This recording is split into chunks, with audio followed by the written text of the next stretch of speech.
Hey there, and welcome to a new year at Heimler's History. This year we're going to be working our way through the AP US History curriculum one topic at a time, and I'm glad to have you along. In this video, we're going to begin with Unit 1, Topic 2, which is all about the Americas before the Europeans arrived. So we've got no time to waste.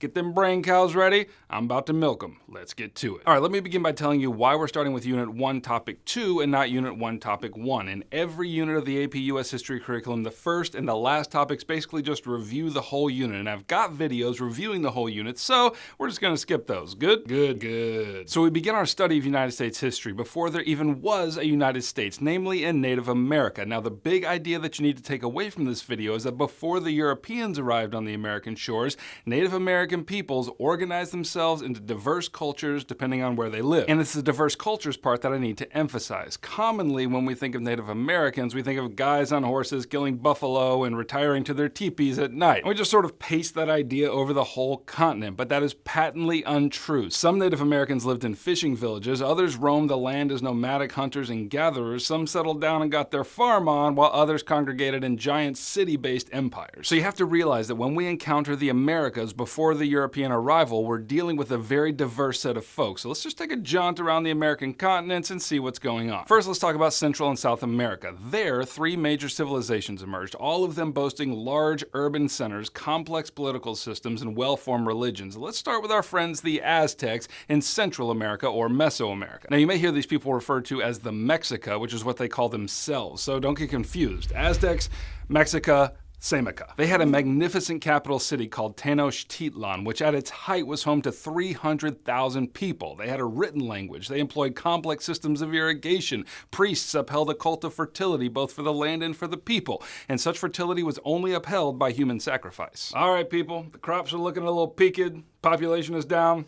I think you know where this is headed. Kevin, you about to get sacrificed. Hey, Kevin is back. And if you were here for AP World, you might remember Kevin. He's always getting sacrificed by the Aztecs. Anyway, let's move along to the second civilization in this region, the Maya. Now, they established themselves on the Yucatan Peninsula, and the Maya also developed large cities. They made use of complex irrigation and water storage systems. They built giant stone temples and palaces for rulers whom they believed were descended from the gods. And then going even further south into South America, we've got the Inca people. They established their civilization in the Andes Mountains along the Pacific coast in what is today Peru, and this empire was massive. At its height, it ruled 16 million people and covered something like 350,000 square miles. That's a lot of land, Tony. Now, the key to the success of the Inca people was the cultivation of fertile mountain valleys where they grew potatoes and other crops which were watered by elaborate systems of irrigation. Now, one thing all three of these civilizations had in common was the cultivation of maize, which is a corn-like crop, and you know what? If you never tasted it, trust me, it's amazing. You know, no matter how many times I recycle that joke, it's always funny. But the cultivation of maize is important because it was a nutritious crop, and as it spread north into the present-day American Southwest, the establishment of this crop supported economic development, the settlement of peoples, advanced irrigation, and social diversification among societies. So the point is, maize is a big deal, and I'm not gonna make any more corny jokes about it. Sorry. Anyway, as I said, maize cultivation spread north, and so we ought to spread our learning a little bit north too. So, on the North American continent, we also meet a diversity of native peoples, and just for poops and giggles, let's start with the Southwest. Let me introduce you to the Pueblo people, who lived in present-day New Mexico and Arizona, and they were a sedentary population, which means they kind of stayed in one place and didn't move around. They were farmers of maize and other crops, and they built adobe and masonry homes both in the open and right into the sides of cliffs. They were a highly organized society with administrative offices, religious centers, and craft shops. And then if we move a little bit north to the Great Plains and the Great Basin regions, we find not sedentary folks, but nomadic peoples. And these regions were populated with hunter-gatherer type people who needed a lot of land to do said hunting and gathering because of the aridity of the region. A good example of this kind of people was the Ute people, who lived out this lifestyle in small, egalitarian, kinship-based bands. And then if we head over to the Pacific Northwest, we meet a different kind of people altogether. The folks who lived over here lived by the sea and settled themselves into fishing villages, and they also relied on elk, which they found in abundance in their forests. A good example is the Chinook people, and they made use of the great cedar trees around them to construct giant plank houses which could house up to 70 members of the same kinship band. The Chumash people lived on the coast, but further south in present-day California, and they were actually still hunters and gatherers, but they did live in permanent settlements, which they constructed in places where there was enough game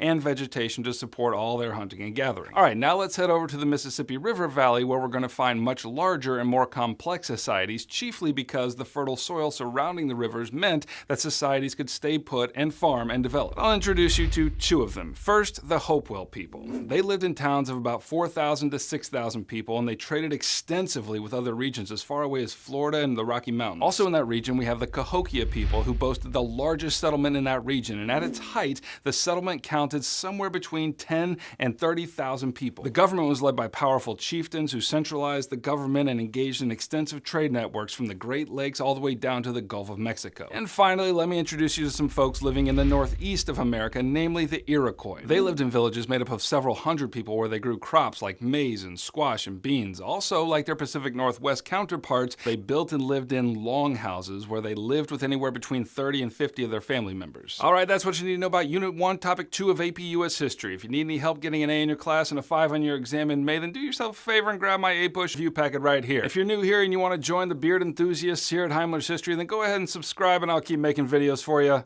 Heimler out.